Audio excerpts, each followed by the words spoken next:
Muchas gracias por esta presentación tan amable y muchísimas gracias a la Fundación de Amigos del Museo del Prado por haber contado conmigo para esta conferencia, y gracias a todos ustedes por haber llenado esta inmensa sala en esta mañana de domingo para conocer esta obra maestra que tenéis en pantalla, La familia de Felipe V, por Louis-Michel Vallot. Se trata de uno de los cuadros más grandilocuentes y teatrales que hay en el Museo del Prado y una de las obras de mayores dimensiones del museo, si dejamos aparte los cuadros historicistas del siglo XIX, pero con anterioridad probablemente este es el cuadro más grande en proporciones que se conserva en el museo. Vamos a intentar desgranar y conocer perfectamente la obra, su trascendencia, su significado, su simbología, y para ello vamos a intentar contextualizarla, hablar de los pintores retratistas que estuvieron al servicio del primer Borbón, Felipe V, hasta que lleguemos al protagonista, a Louis-Michel Vallot. Vamos a hablar de los antecedentes de los retratos de familia de Felipe V que hubo anteriores a esta gran obra de Vallot, para luego después, posteriormente, ya introducirnos en lo que es el cuadro, hablar de su proceso creativo, de los protagonistas, de la ubicación que tuvo en diferentes lugares y otros aspectos más que tenéis ahí en pantalla. Para explicar la trascendencia de la obra, tenemos que empezar hablando de la llegada de Felipe V a España y cómo se funda con él la dinastía de Borbón en nuestro país. Y para ello tenemos que empezar hablando de Carlos II. En noviembre de 1700 fallecía y al no haber tenido descendencia es por lo que tuvo que nombrar un heredero. Pese a haber tenido dos esposas que tenéis aquí en pantalla, la primera de ellas, María Luisa de Orleans, fallecida en 1689, y un segundo matrimonio con la reina Mariana de Neuburgo, no consiguió dar un heredero al trono de España. Es por este motivo que Carlos II tuvo que designar en su testamento a un sucesor y, ante la pujanza tanto política como militar de Francia, decidió dejar al duque d'Anjou, al futuro Felipe V, como su sucesor. No fue solamente una cuestión de política y de importancia militar de Francia, sino también de parentesco, ya que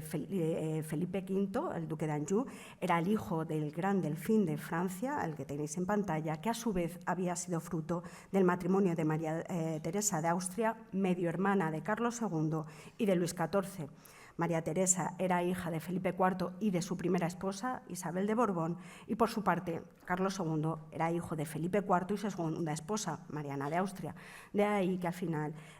por parentesco, es como decide dejar ese trono de España en manos del duque d'Anjou. Pese a ese nombramiento, Felipe V estará en un conflicto armado por la sucesión de España, la conocida como Guerra de Sucesión, con el otro candidato al trono de España, el archiduque Carlos de Austria,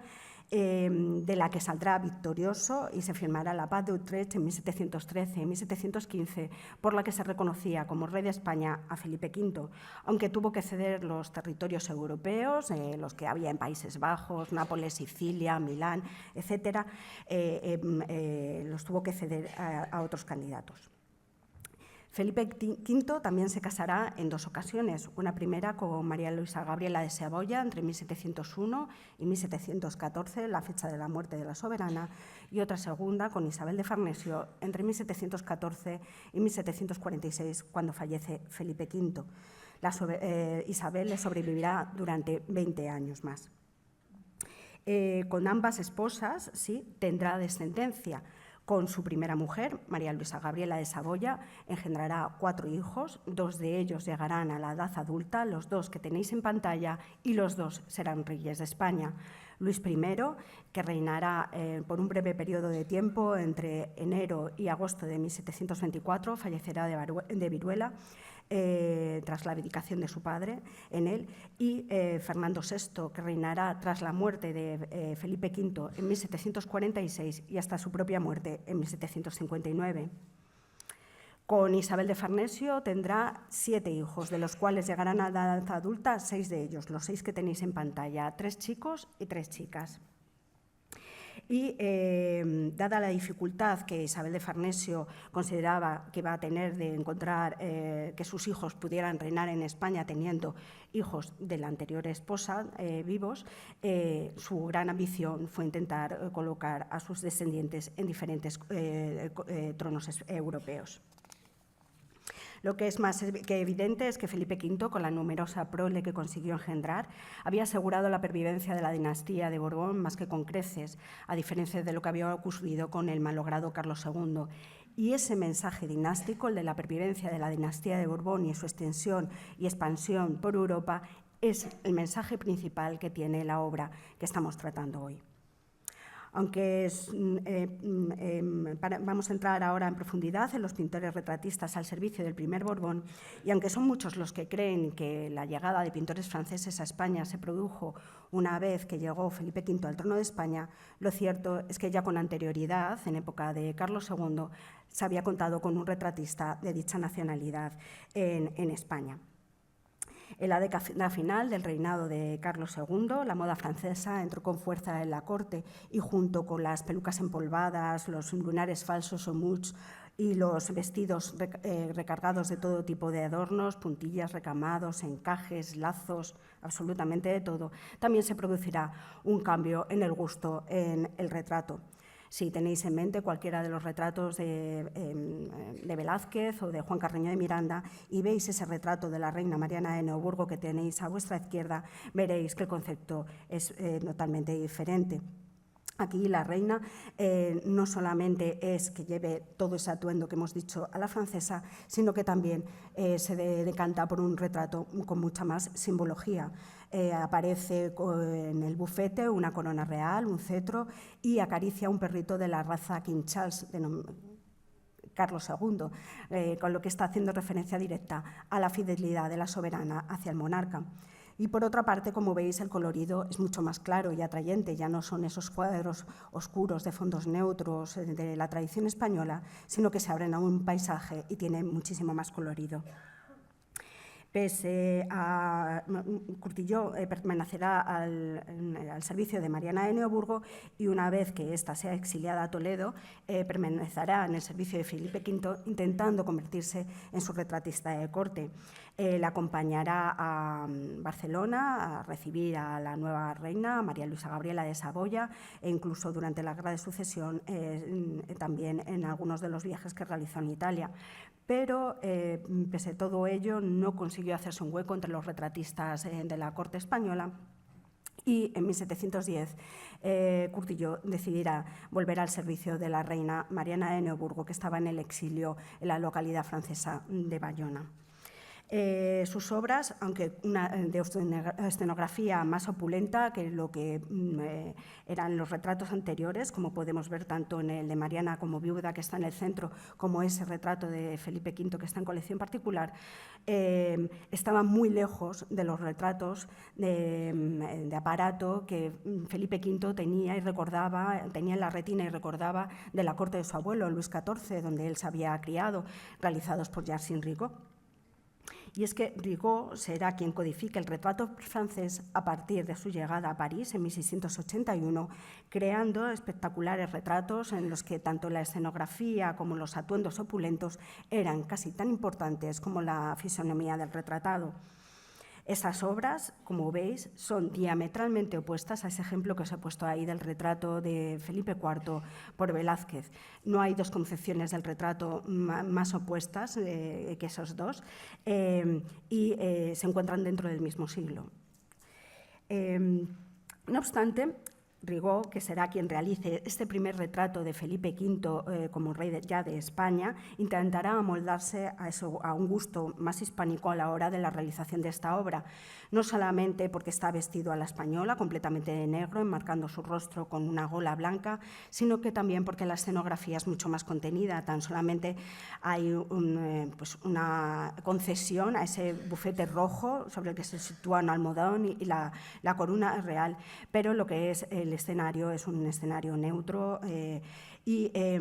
también se denota que no estamos ante un cuadro español en esa capa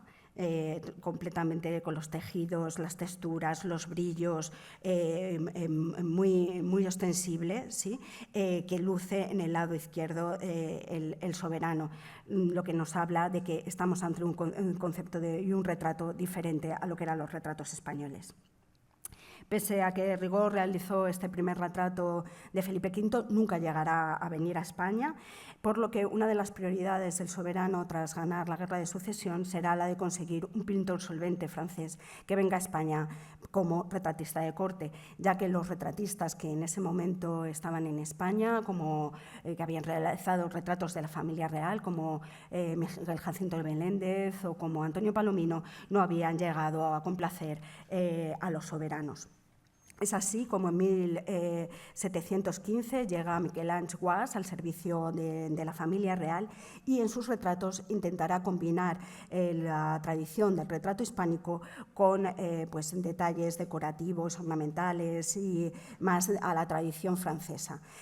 Sin embargo, este retrato resultaba con un concepto anticuado y tampoco gustó. De hecho, por ejemplo, se conserva una misiva de la reina Isabel de Farnesio a su madre, Dorotea Sofía de Neuburgo, que manda a Parma, y le dice que Guas ha retratado al pequeño príncipe Carlos, que es ese retrato que tenéis a la izquierda, y que, sin embargo, ella no estaba nada contenta porque no había conseguido capturar las singularidades fisionómicas del niño. Y, por lo tanto, pues, no le iba a mandarle el retrato porque no estaba contenta con ello. Es por ello que pronto se decidió buscar a un sustituto que pudiera, esta vez sí, realizar retratos que se amoldaran más a los gustos de los soberanos. Es como en 1722 llegará Jan Ranc. Este sí conseguirá realizar la imagen oficial tanto de Felipe V como del resto de los miembros de su familia, como tenéis en la imagen. Y sus retratos, precisos y exactos, no solamente lograrán captar las singularidades físicas de cada uno de los miembros de la familia, sino que también logrará una captación psicológica. Si os dais cuenta, por ejemplo, se ve que Mariana Victoria tiene un carácter como más alegre y pispireto, mientras que el infante Don Luis parece como un niño más serio. Además, sus escenarios, pese a que están llenos de elementos, en algunos de ellos sí que se muestran bastante más contenidos, ¿sí? Con lo que resultaban más digeribles para el gusto español. Ranc, como decíamos, codificará a la perfección lo que era el retrato regio, ya fuera el retrato ecuestre que tenéis ahí en imagen, al modo triunfal de Felipe V a caballo, coronado por la victoria, o ya fuera los de los infantes, en los que más que niños parecen como pequeños adultos en miniatura. Sin embargo, en 1735 fallecía. En la Nochebuena de 1734 se produjo el incendio del Alcázar de Madrid y este dio comienzo en el Obrador de Pintores de Cámara, donde Ranc trabajaba. Se le acusó de poder haber iniciado el incendio del edificio y ello le llevó a una fuerte depresión que acabó con él tan solamente unos meses después, por lo que nuevamente hubo que encontrar un nuevo retratista. En este caso, Rigol aconsejó a Felipe V que contratara a Louis Chevalot, un pintor más moderno e internacional, de colorido más claro y apastelado y, sobre todo, formas absolutamente teatrales y ampulosas, nada comedidas, y que podía representar la magnificencia, que de eso se trataba el retrato regio, como nadie. Valló era en aquel momento el gran pintor del tardobarroco, junto con Giovanni Battista Tiepolo, este último más encaminado a la realización de pinturas religiosas y frescos, mientras que Valló será el gran retratista de esa época, el canto del cisne, de esas grandes composiciones teatrales y grandilocuentes que prácticamente morirá antes que él, ya que su estilo será reemplazado por algo más un estilo más sobrio, el neoclasicismo, y las obras, por ejemplo, de Anton Raphael Mengs, del quien tenéis una excelente exposición que se ha inaugurado esta semana en las salas del Museo del Prado. Perteneciente a una familia de origen holandés que se estableció en Francia, se formó primero con su padre, posteriormente pasó por Turín y Roma, trabajando con su tío Carrier, para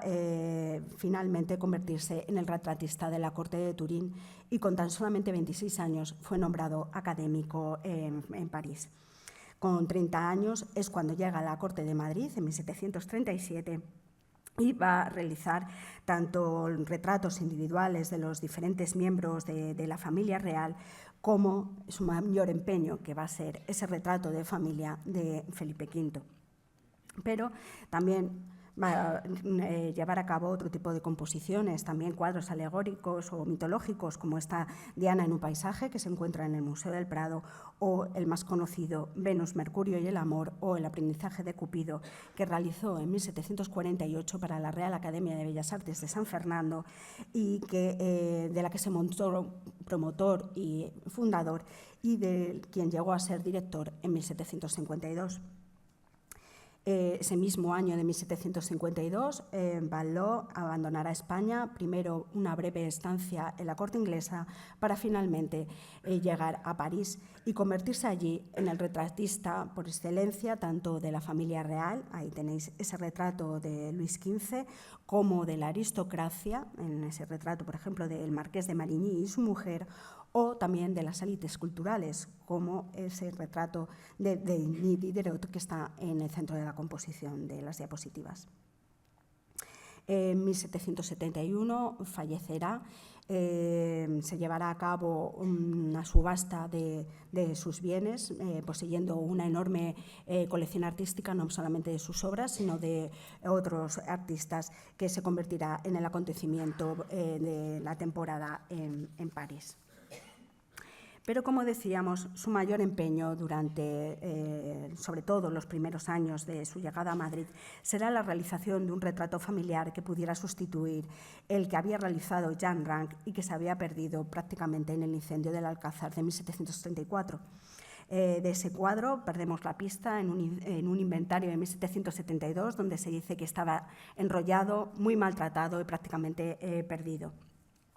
El primer diseño de este cuadro es este dibujo que tenéis en pantalla, en el que pueden observarse sentados a Felipe V e Isabel de Farnesio, que están siendo coronados por la fama y están rodeados por los hijos habidos tanto del primer matrimonio de Felipe V como de los que hasta ese momento había tenido Isabel de Farnesio. Detrás de ella el pequeño Carlos y a su madre asida la infanta Mariana Victoria. La composición, los personajes están en una sala con un ventanal al que se abre hacia un jardín, pero la escala tanto de los personajes como de la estancia es mucho más humana y cercana de lo que, si recordáis el cuadro del que estamos hablando, es ese otro grandioso teatral y con una escala completamente diferente a esta obra que tenéis en pantalla. No obstante, entre este dibujo preparatorio y el boceto del lienzo definitivo, el lienzo definitivo, como decimos, se perdió, pero este boceto se conserva en el Museo del Prado, hay numerosos cambios compositivos, no solamente por los cambios que había habido en la familia. De hecho, uno de los infantes habidos del matrimonio con la primera esposa, María Luisa Gabriela de Saboya, había fallecido y había nacido un nuevo infante, el infante Felipe, que está junto a su madre vestido con las faldas infantiles. Sino que también el escenario, sí, vemos que es diferente. Es un escenario más a la francesa, más versallesco, y pese que el Alcázar de Madrid había tenido numerosas intervenciones decorativas, dudamos que hubieran llegado a realizarse una estancia tan a la francesa como esta, y probablemente se trata de un escenario inventado.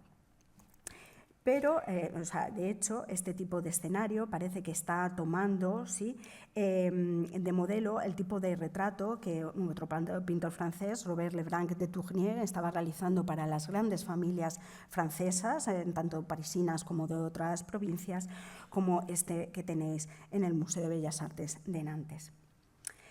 Como veis, en esta obra también aparecen sentados Felipe V e Isabel de Farnesio. Detrás del soberano se encuentra el futuro Luis I, el príncipe de Asturias. Al lado de la reina, como decíamos, el pequeño Felipe, futuro duque de Parma, y a los extremos estarían Fernando VI y, por la derecha, Carlos III. Tanto la reina como el príncipe Carlos están señalando un retrato que sería el de Mariana Victoria, que con tan solamente 4 años de edad dejó la corte de Madrid, se dirigió a París y se convirtió en la prometida del Delfín de Francia. Llama la atención de esta obra que las insignias que lucen todos los miembros masculinos de la familia son tanto la banda azul como la placa de la Orden del Espíritu Santo, y ninguno pertenecientes a la Casa Real Francesa, pero ninguno de ellos luce el toisón de oro, que era la insignia de la Casa Real Española. Del empeño de Enrac en esta obra nos habla el hecho de que varios retratos, tanto de los infantes como de los reyes, tanto anteriores como posteriores, están basados en algunas de las efigies que presenta este retrato coral. Tras la casi pérdida por completo de esta obra en el incendio del Alcázar y la muerte de Ranc, es cuando a Louis Van Loo se le encargaría un nuevo retrato de familia. En la tradición francesa, los retratos familiares eran habituales, ya fueran al modo mitológico, como ese que vemos ahí realizado por Jean Nocret, o más convencionales, como el de Pierre Mignard, de la familia del Gran Delfín de Francia. Y si os fijáis en la parte principal de la imagen, más adelantado, sentado sobre un cojín rojo, está el futuro Felipe V, en ese momento el pequeño Felipe, duque d'Anjou. Van Loo realizará un retrato con una concepción más desarrollada, pero teniendo en mente todos estos retratos que se habían realizado con anterioridad, pero llevará el género del retrato de grupo o retrato familiar a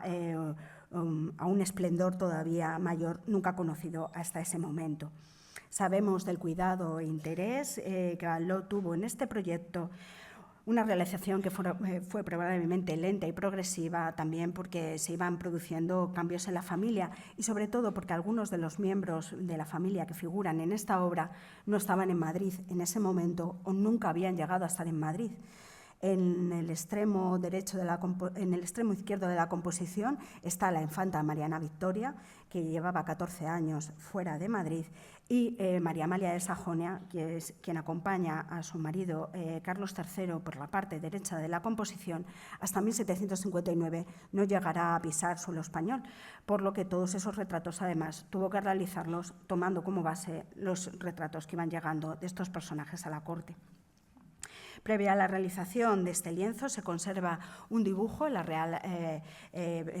Academia de Bellas Artes de San Fernando, realizado en lápiz, tinta sepia y negra, en donde ya están plasmadas las líneas generales de esa gran composición que es el retrato al óleo. Y donde la mayor diferencia estriba en la situación, en la ubicación que tienen varios de los personajes. Creo que me ven el puntero. Vale, uno de esos personajes será el infante Don Luis, que en esta obra se sitúa detrás de su cuñada, Luisa Isabel, y en el lienzo definitivo estará entre sus padres, entre Felipe V e Isabel de Farnesio. Aquí Don Luis tiene una actitud mucho más juguetona y divertida y está vestido con las vestimentas propias de cardenal. El otro personaje que varía su situación es la infanta María Teresa, que se sitúa detrás de su padre haciendo conexión con los Borbones franceses, ya que ella llegará a estar casada con uno de los delfines de Francia. Y el otro personaje es la infanta María Antonia, la hija pequeña del matrimonio, que aquí aparece como una niña pequeña, ¿sí?, jugando con un perrito, y que en la composición final se situará junto a su hermana María Teresa en este espacio y ya como una joven adolescente, ocupando el lugar de María Antonia las dos nietas que hasta ese momento habían nacido de los hijos de Isabel y de Felipe V, y que eran las dos primeras nietas que tenían. Pero, aunque y en este lienzo también está ya presente la tribuna de músicos en la parte superior, ¿sí?, que estará también presente en este lienzo que estábamos diciendo. Se conserva de esta obra también un boceto al óleo, que es este que tienen aquí, que está en Versalles, pero esta obra seguramente fue una idea previa luego más desarrollada en el dibujo, y posteriormente ese dibujo será el que dé fruto al lienzo final, ya que aquí no solamente no figura la tribuna de músicos, sino que, si se fijan, el suelo, que aquí hace cuadrícula y lleva unas líneas y crea unas mayores perspectivas de fuga y, por tanto, mayor espacialidad, aquí está simplemente cubierto con una alfombra, con lo que crea un espacio como mucho más cerrado y mucho más acogedor que en la otra obra. De igual modo, muchos de los retratos anteriores y posteriores a 1743 de la familia están en relación con el gran retrato coral. Ahí tenéis un retrato de Isabel de Farnesio realizado hacia 1739 y, como veis, el vestido es muy semejante al que luce en el retrato de familia, y el peinado, incluso las joyas, son prácticamente idénticas. Y en el caso del retrato de Felipe de Borbón, sabemos que es de hecho en el que se basará Valló para realizar su efigie en el retrato de grupo, ya que desde 1742 no estaba en España y el retrato de grupo se realiza en 1743. Pero el más claro de todos los ejemplos de los que sirven de inspiración a Valló para realizar algunos de los personajes del lienzo final es este retrato doble de Isabel de Farnesio y Felipe V, que no es un boceto, puesto que mide 2,60 metros. Entonces, no podemos considerarlo como un boceto, pero sí que es una obra que prácticamente se traslada tal cual al centro de la composición de la familia. La mayor diferencia, pues si os fijáis bien en el rostro de Felipe V, mientras que en el boceto aparece como más viejo y cansado, ¿sí? En el retrato final coral parece que le han hecho un lifting, está mucho más rejuvenecido y más vital, mucho más joven y agraciado, la verdad. Y eso mismo lo vamos a ver en otros de los personajes cuando hablemos de ellos a continuación. Para poder ahondar en el significado de la obra, hemos de conocer a los diversos protagonistas que en ella se encuentran, que son muchos. Vamos a presentar brevemente a cada uno de ellos, y para no perdernos demasiado, lo que voy a hacer es leerlos como si fuera un libro, de izquierda a derecha, a excepción de las infantas que están en primer término, de las infantas Isabel y María Isabel Antonia, que las pondremos en relación con sus padres cuando hablemos de ellas. El personaje que inicia la composición por el lado izquierdo es la infanta Mariana Victoria, la hija, la fémina mayor del matrimonio entre Isabel y Felipe V. Nacida en 1718, con 4 años de edad, se la promete al delfín de Francia, al futuro Luis XV,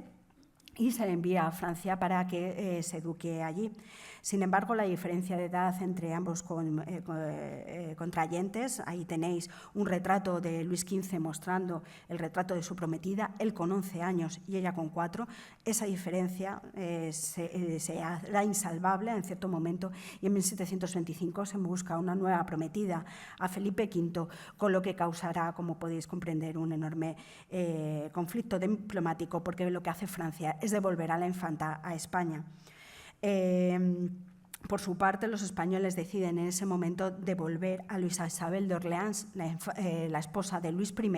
Luis I había fallecido en 1724 y entonces en 1725, como no había tenido hijos y había fallecido su esposo, devuelven a la infanta española, pues ellos devuelven a la infanta francesa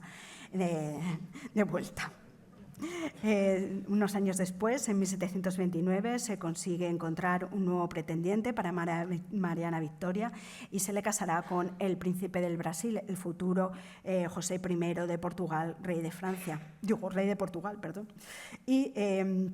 con este tendrá 8 hijos, de los que sobrevivirán 4 hijas. La mayor de ella, María, llegará a reinar en Portugal. En el momento de la realización de este retrato, como decíamos, Mariana Victoria, o Marianina, como se la conocía familiarmente, llevaba desde 1729 fuera de España, es decir, 14 años, con lo que Valló, para realizar esta obra, tuvo que basarse en esos retratos que llegaban a la corte de Madrid de la princesa del Brasil.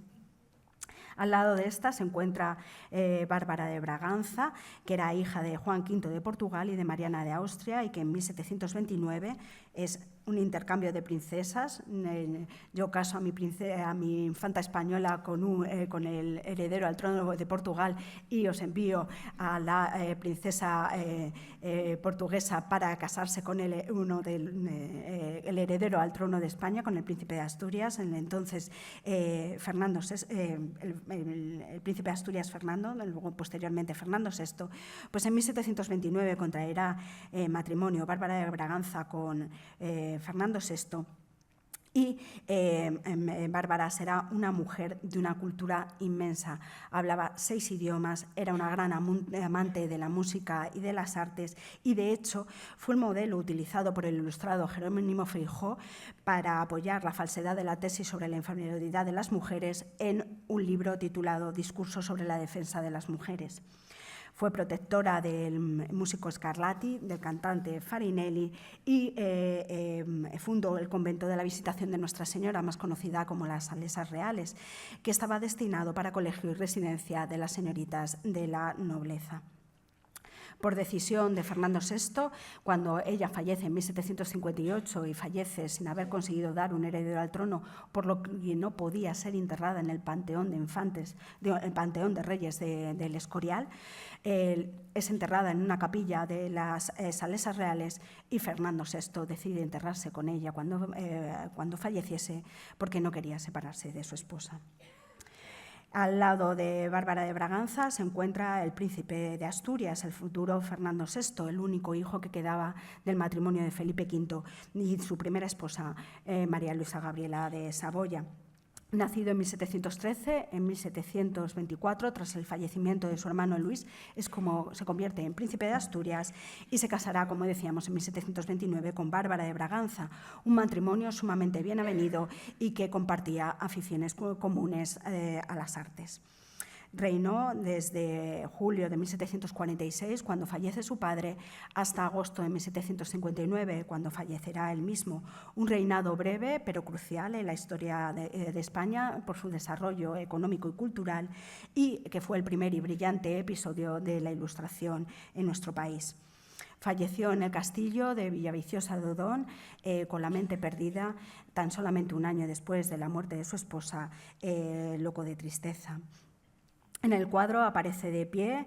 con un porte galante, ligeramente adelantado para darnos referencia de que es uno de los personajes principales de la obra, y señalando con su mano izquierda a su padre como fuente de la que emana su poder. Esa fuente de la que emana su poder, esa fuente de la que emana el poder del resto de los representados, porque es el que funda la dinastía de Borbón y que está representado alegóricamente justamente detrás de él, hay una fuente, es Felipe V. Él es el patriarca de la familia y, aunque al nacer su destino no era el de gobernar, algo destinado a su hermano Luis, y será el único de sus parientes directos, ya que ni su padre ni sus hermanos llegaron a reinar en Francia, que sí conseguirá hacerse con un trono de España, que será el rey que más tiempo ha ocupado, 46 años, tan solamente con el lapso de tiempo de su abdicación en 1724 en su hijo Luis I. Tan solamente esos 46 años, excepto ese lapso de 7 meses que Luis I estuvo en el trono de España. Felipe V, como veis, aparece sentado con un sombrero en una mano y apoyando su mano sobre un bastón, el que solía utilizar para caminar. Como veis, ahora con un plano mucho más cercano, está como más joven y rejuvenecido, más guapo. Y sin embargo, en este momento el rey estaba ya profundamente enfermo y no ejercía las labores de poder, algo que queda claro en el lienzo, ya que el centro realmente de la composición es su esposa Isabel de Farnesio, en donde estriba todo el peso de la majestad en esta obra. El soberano fallecerá tan solamente 3 años después de la realización de este lienzo, dando paso a un corto reinado de su hijo Fernando VI, pero habiendo consolidado la dinastía de Borbón en España, que era su principal objetivo, dinastía de Borbón, que es la que sigue reinando en nuestro país a día de hoy. Entre Felipe V y su esposa, Isabel de Farnesio, se encuentra el infante don Luis, el hijo varón pequeño del matrimonio y el favorito de su madre. Dado que la reina no consiguió darle una corona, llevó a cabo importantes negociaciones con la Santa Sede para darle un lugar dentro del clero. Así consiguió que se le nombrara arzobispo de Toledo y de Sevilla y también cardenal. Es por este motivo que la casulla que luce el infante es de color rojo, a diferencia de las de sus hermanos y su padre, que son azuladas o grisáceas. Su labor debía ser la de restaurar las relaciones con la Santa Sede, dado que durante la Guerra de Sucesión el Vaticano había apoyado al candidato austracista, por lo que se esperaba que él pudiera restablecer esas relaciones que habían quedado rotas. Y como ya hemos comentado anteriormente,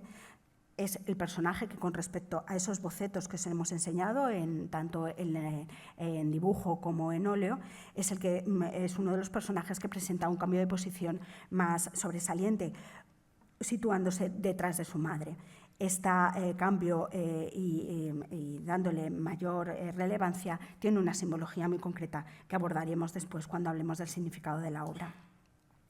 Don Luis, pese a su cargo eclesiástico, tendrá una preferencia por las mujeres que no era muy propia de lo que se esperaba de él. Y por ello, en 1754, decide dejar los hábitos y reintegrarse en la corte.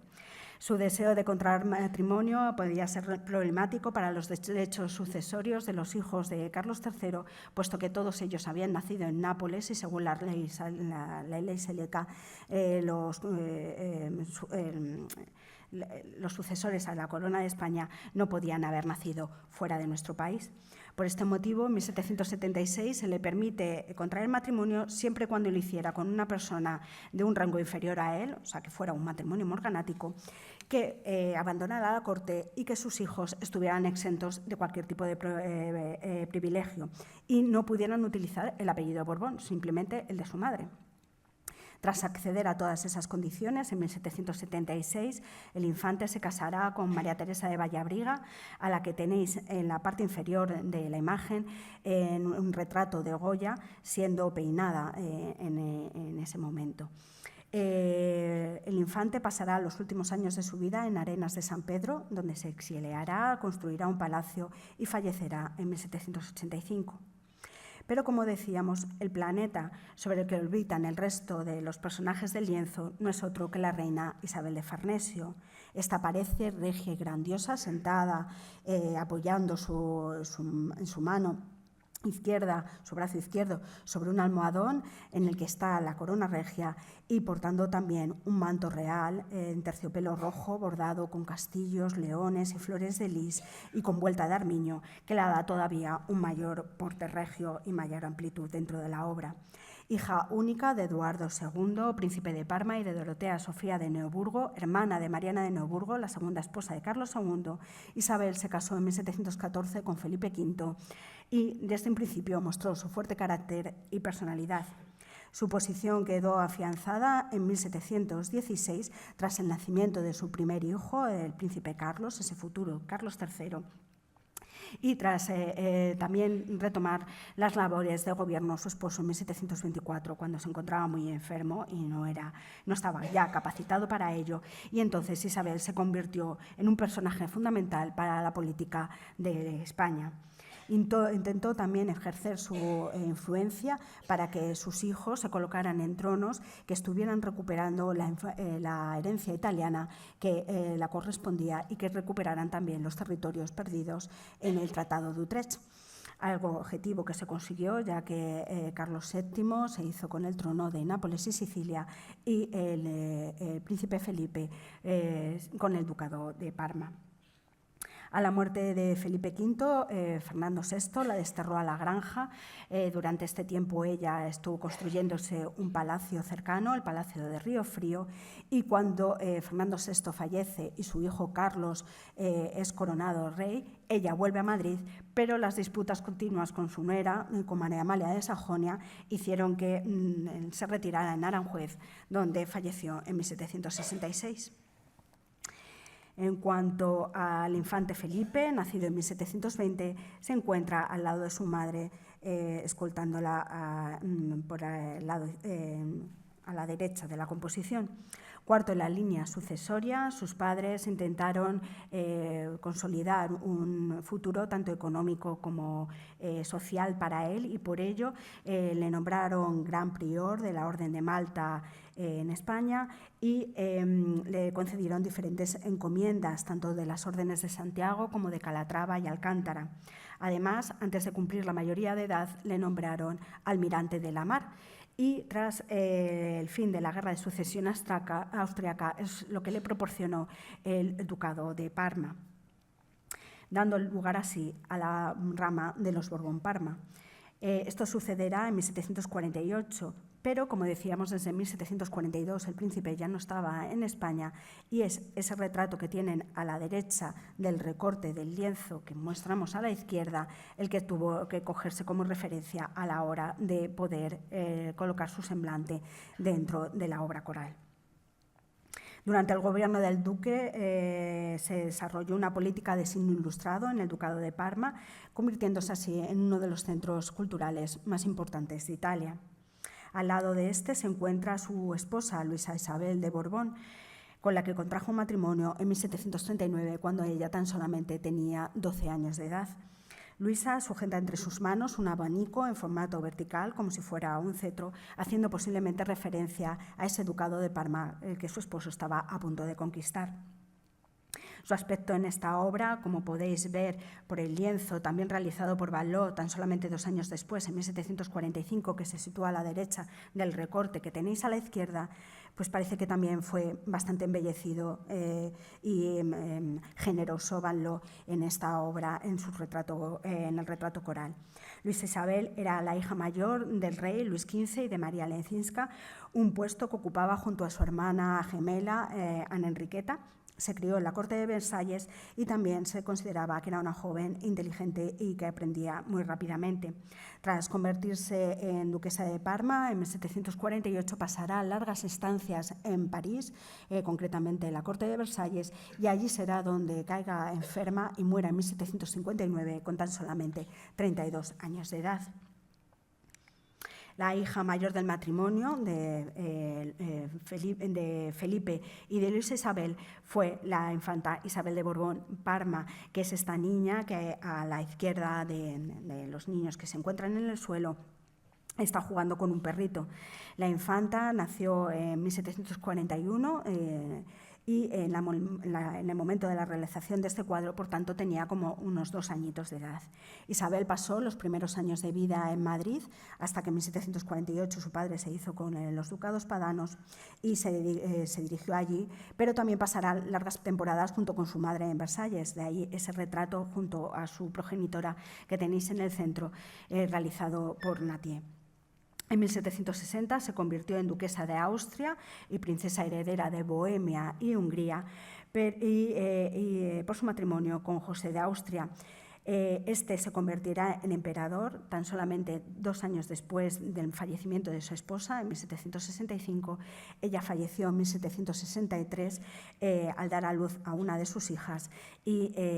José I también, que estaba profundamente enamorado de su esposa, lo lamentó sinceramente. La segunda hija de los reyes de España, la infanta María Teresa, formó parte del doble pacto matrimonial por el que su hermano Felipe se casaba con Luisa Isabel y, por su parte, ella lo haría con Luis, el delfín de Francia. Pero mientras que el matrimonio de Felipe y Luisa Isabel se llevó a cabo en 1739, hasta 1744 no se llevará a cabo el de María Teresa con el delfín de Francia. Es por ello que en el momento de realizarse la obra coral, ella sí que estaba en nuestro país. Y vemos también que es uno de esos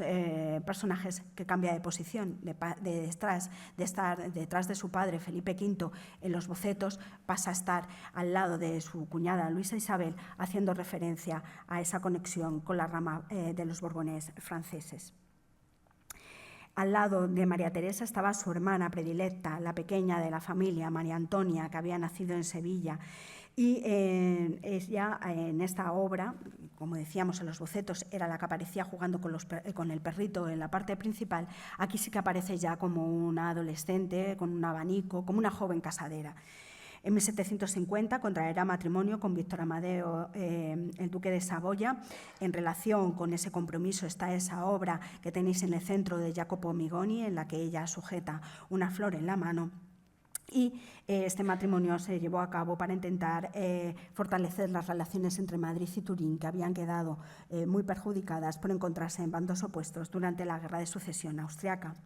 En 1773, tras la muerte de su suegro, se convirtió en reina de Cerdeña. Ahí tenéis ese retrato que está a la derecha, realizado por Mengs, en la que se le está retratando justamente como reina de Cerdeña. Será madre de 12 hijos, nada más y nada menos, y falleció a los 55 años en un palacio cercano a Turín y está enterrada en la Basílica de la Superga. Cierran la composición por el lado derecho del cuadro el matrimonio confirmado por María Amalia de Sajonia y el príncipe Carlos, en aquel momento ya Carlos VII de Nápoles y Sicilia. María Amalia se muestra joven y delicada y sentada en una silla, y esta efigie nuevamente tuvo que ser realizada con algunos de los retratos que llegaban a la corte, porque hasta 1759, momento de la coronación de María Amalia como reina de España, ella anteriormente no había visitado nuestro país. Nacida en Dresde en 1724, hija de Augusto III, elector de Sajonia y rey de Polonia, y María Josefa de Austria, hija del emperador José I, en 1738 se unió a Carlos VII y con él tendrá 13, todos ellos nacidos en Nápoles. Tras la muerte de Fernando VI, en 1759, se desplazó junto a su marido a Madrid, pero desgraciadamente fallecerá un año después, en 1760, por una tuberculosis. Muy unida a su esposo, no volvió a casarse. En cuanto al hijo mayor de Felipe e Isabel, es el que gallardo, de pie y luciendo las órdenes de San Genaro y Santo Espíritu, y mucho menos destacado, mucho más pequeño, el toisón de oro, se encuentra Carlos VII, el que será el futuro Carlos III de España. Cuarto en la sucesión del trono de nuestro país en el momento de su nacimiento, ya que tenía 3 hijos, Felipe V de su mujer anterior, que estaban por delante de él en los derechos sucesorios. Su madre Isabel intentó que él fuera el llamado a restaurar la herencia italiana que la correspondía, un objetivo que consiguió en 1734, en parte siendo nombrado rey de Nápoles y Sicilia. Allí reinará durante algo más de 20 años, mejorando los edificios públicos como el Hospicio, creando grandes palacios y teatros como el de San Carlos, o bajo su auspicio se llevaron a cabo las excavaciones de Pompeya y Herculano, o fue cuando salieron a la luz los restos de Paestum. Tras la muerte sin descendencia de su medio hermano, Fernando VI, fue nombrado como Carlos III, dejando con tristeza Nápoles y dejando la corona de Nápoles en su hijo Fernando. En España reinará cerca de 30 años, mostrándose como un monarca modernizador e ilustrado, implementando cambios tanto en la agricultura como en los estudios universitarios, como en el ejército, creando instituciones como la del Banco de San Carlos o infraestructuras públicas como el Gran Canal de Aragón. Falleció con 72 años en diciembre de 1788, siendo considerado su reinado uno de los más positivos para el desarrollo de España. El último de los personajes de esta obra coral es la infanta María Isabel, primera de los 13 hijos de Carlos VII con María Amalia de Sajonia, y nacida en septiembre de 1740. Nada más nacer, se le realizaron retratos para mandarlos a España y que sus abuelos conocieron a esa primera nieta. Fruto de ellos es ese, por ejemplo, que tenemos de Clemente Ruta, en donde se muestra a la niña fajada, un neonato con poquitos meses de vida. La tradición decía que había que envolver a los niños, había que fajarlos, ¿sí? O ese otro del Molinareto, que se sitúa a la derecha y que es una obra de carácter más alegórico, en donde se anuncia la futura coronación de la infanta. Lamentablemente, fallecerá en noviembre de 1742, con lo que a la hora de realizar el retrato coral en 1743, la infanta ya había fallecido. Su aparición en el retrato, con unos 3 años que no llegará a cumplir, debe leerse en clave política, ya que en ese momento su madre ya había dado a luz otras 2 hijas y se esperaba de ella, por tanto, una enorme prole. Por lo tanto, la niña figura como una alegoría de esa fertilidad y esa sucesión dinástica que se iba a tener, y no documentaba tanto el momento vital de la familia como que era como esa alegoría de la continuidad dinástica. Los únicos personajes que no son parte de la familia real, junto con el perrito, son los músicos que se encuentran en la tribuna, en la parte superior de la composición. Y es que realmente la música jugó un papel muy importante tanto en la corte de Felipe V como en la de su sucesor, Fernando VI. Desde el año 1737, el gran cantante italiano Castrato Farinelli, que había estado en las más importantes cortes europeas llamadas por su arte, pasará a residir en España. Lo que se consideraba como una estancia corta de tan solamente unos meses se convertirá en 20 años de residencia en nuestro país, y con su voz se intentó curar la depresión melancólica que padecía Felipe V. Noche tras noche se le pedía que cantase las mismas arias para intentar calmar la mente del soberano.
Sí, bueno, siento privarles de esta área maravillosa del Orlando de Händel, pero si no, seguro que no me perdonarán que les deje sin aperitivo.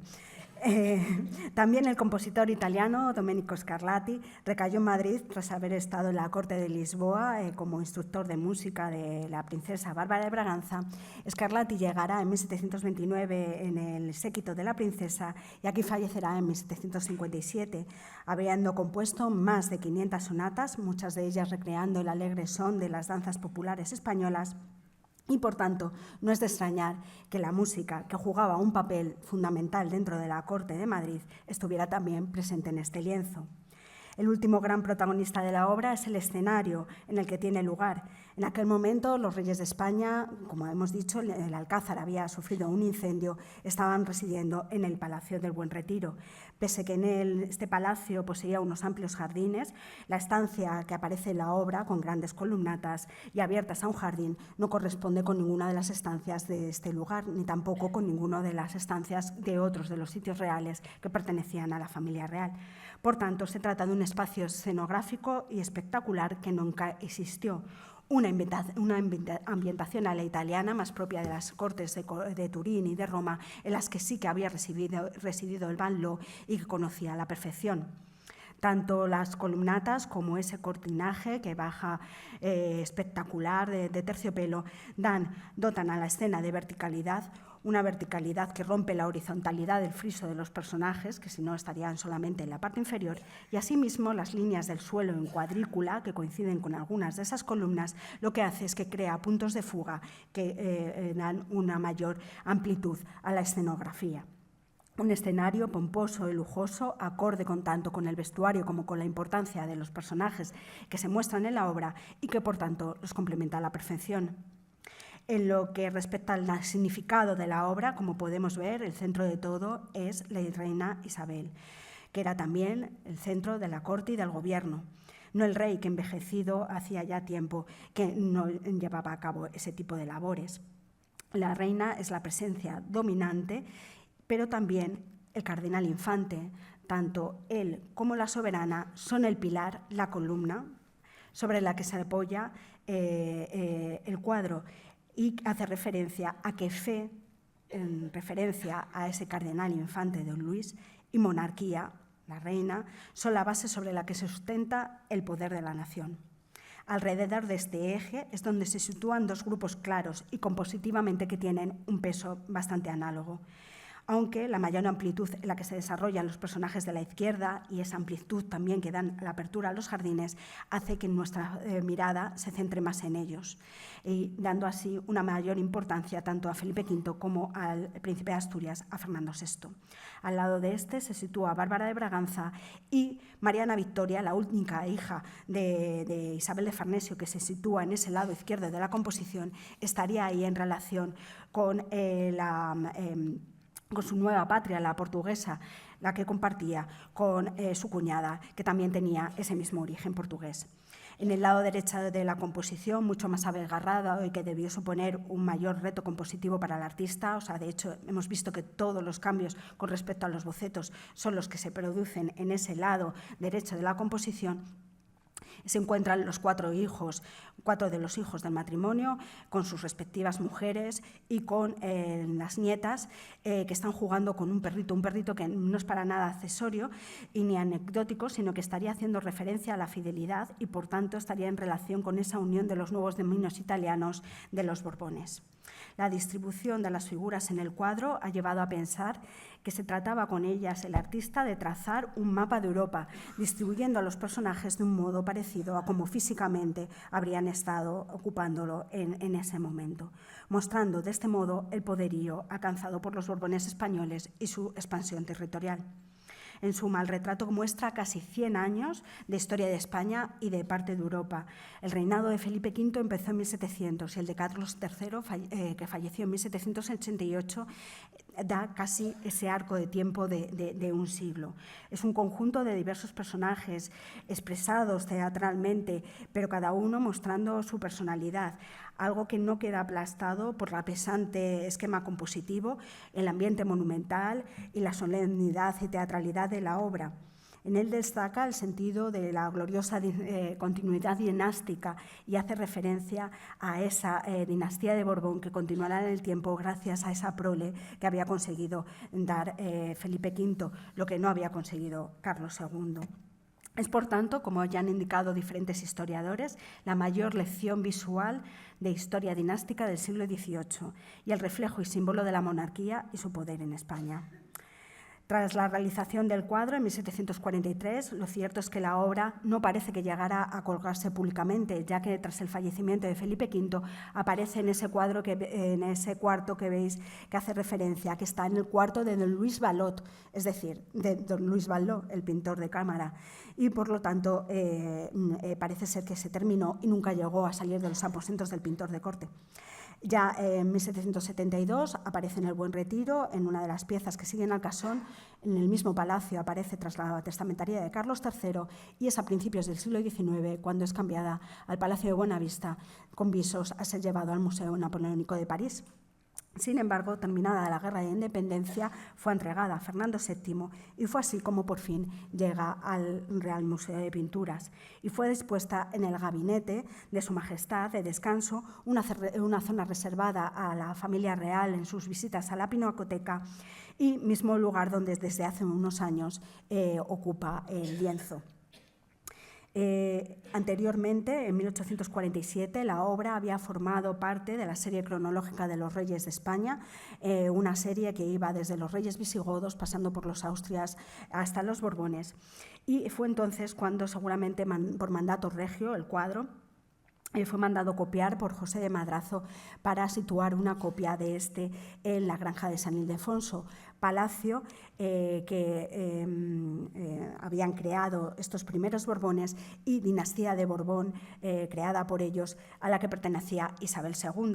Por lo tanto, se consideró oportuno el colocar esta obra en San Ildefonso. Fue copiada por el pintor Isidoro Lozano, el discípulo predilecto de Federico de Madrazo, y en 1852 fue ubicada en el Salón del Trono de la Granja, como nos indica esta fotografía de hacia 1900. En definitiva, se trata de un cuadro fastuoso, teatral, grandioso, grandilocuente. Se nos acabarían los adjetivos superlativos para poder denominarlo. Es la combinación de la pintura del retrato de la primera mitad del siglo XVIII y abre la puerta a otro tipo de retratos de grupo que se harán en la corte de madrileña, como es el caso de este retrato de la familia de Goya, de la familia de Carlos IV por Francisco de Goya.